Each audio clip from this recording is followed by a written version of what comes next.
আসসালামু আলাইকুম। অ্যাডভোকেট মোহাম্মদ ইউসুফ আলী আমন্ত্রণ জানাচ্ছি আরও একটি নতুন এপিসোডে।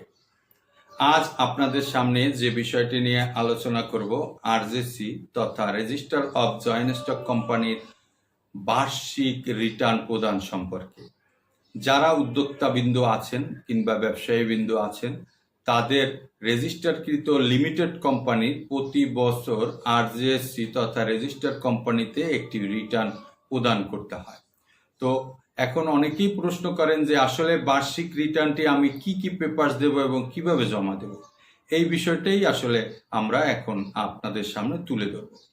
তো বার্ষিক রিটার্ন জমা দিতে গেলে যে বিষয়টি আপনাকে মাথায় রাখতে হবে সেটি হচ্ছে আপনার 30শে জুন মানে 1 জুলাই থেকে শুরু করে 30শে জুন পর্যন্ত যে আপনাদের প্রতি বছরের একটি হিসাব, এই হিসাবটি যেমন ব্যাংক স্টেটমেন্ট এবং আপনার অফিসে যে হিসাবপত্র থাকে সেগুলো দিয়ে একজন চার্টার্ড অ্যাকাউন্টেন্ট থেকে আপনারা চার্টার্ড অ্যাকাউন্টেন্ট নিয়োগ দিবেন, তার থেকে একটি অডিট রিপোর্ট রেডি করবেন।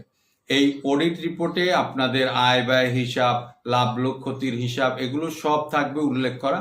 এইটি আপনারা একটি বার্ষিক সাধারণ সভার মাধ্যমে আপনারা পর্যালোচনা করবেন। পর্যালোচনা করার পরে আপনারা এই অডিট রিপোর্টে মিনিমাম 2 জন ডিরেক্টর তথা managing director, chairman, director, managing director, 2 জন ডিরেক্টরে স্বাক্ষর করবেন।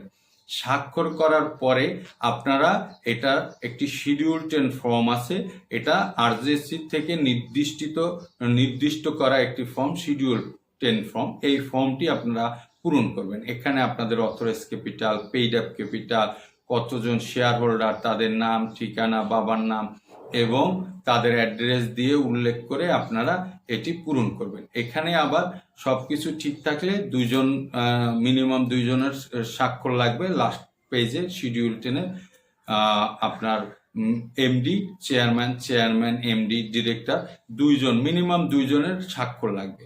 এবং যে অডিটর থেকে আপনারা অডিট রিপোর্টটি নিয়েছেন তার থেকে সরবরাহকৃত একটি 23-এর বি ফর্ম, এটি ফরম্যাট করা আছে সবখানেই। যদি চান তো আপনি আরজেসির ওয়েবসাইট থেকেও 23-এর বি ফর্ম পাবেন এবং অডিটরের কাছেও আপনি এই 23-এর বি ফর্মটি পাবেন ইনশাল্লাহ। তো সেখান থেকে আপনি এখন বোর্ড মিটিংয়ের কপি, বার্ষিক সাধারণ সভার বোর্ড মিটিংয়ের কপি, আপনার অডিট রিপোর্টের কপি, 23-এর বি কপি, শিডিউল 10-এর কপি, এগুলো সব রেডি হয়ে গেল। এখন আপনি এটি সার্ভারের মাধ্যমে আরজেসি তথা রেজিস্টার অফ জয়েন্ট স্টক কোম্পানির সার্ভারের মাধ্যমে জমা দিবেন। এখন আপনার কোম্পানির একটি ইউজার নেম, পাসওয়ার্ড আছে। যদি না থাকে আপনি কোনো এক্সপার্টের কাছে গেলে আপনাকে এটা ক্রিয়েট করে দিতে পারবে। যেমন আপনি এফসিএ, আপনার অ্যাডভোকেট অর আইটিপি প্রফেশনাল যারা কাজ করে তাদের কাছে গেলেও আসলে এটি আপনাকে হেল্প করতে পারবে।